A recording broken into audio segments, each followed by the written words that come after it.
Kung ang dongpat natapos na ang pagpapanggap at tuluyan ng nagpakatotoo sa loob ng bahay, balikan naman natin ang isang ship na nagsimula sa tuksuhan at mauuwi nga ba sa totohanan? Sa mga unang linggo sa bahay ni Kuya, naging tampulan ng panunukso ng mga housemates sina Jaren at Therese.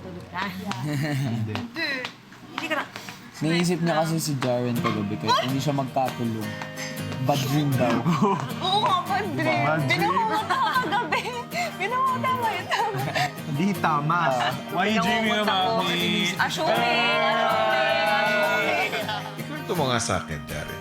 Bakit kayo binibiro ni Therese? During that time, the housemates were making a ship of me and Therese. Ayaw ba katabi si Therese? new course. Ayaw mo siya katabi? Nag-start po siya nung nag-aasaran kami. Tapos aasarin din nila kami. Balik tayo kay Jaren. Ano gusto mo sa kanya? Wala. Siyempre, career first. I think you still have a lot of time for that. Yeah. But Hindi much. natin in-rush yung love, hindi piniprepare. You don't rush, but you don't Hindi inhibit much. pinipilit. Pero hindi mo rin iniiwasan. Oo, ganun. Let it flow lang. Kung Yeah. ano yung darating. Maging sa kanilang baby task, tila may sariling mundo ang dalawa at di mapigil ang kanilang kulitan.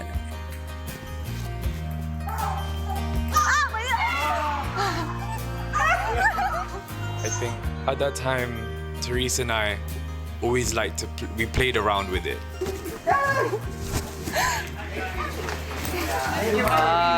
Anong nararamdaman mo tuwing tinutokso kayong dalawa? Wala naman kuya, pero syempre minsan kinikilig din.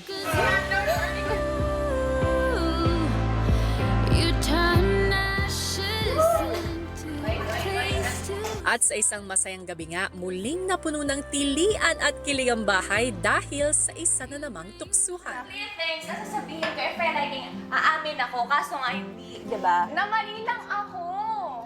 Te, kasi ganito, they're asking me if I like you, and then parang nasabi ko, I like you.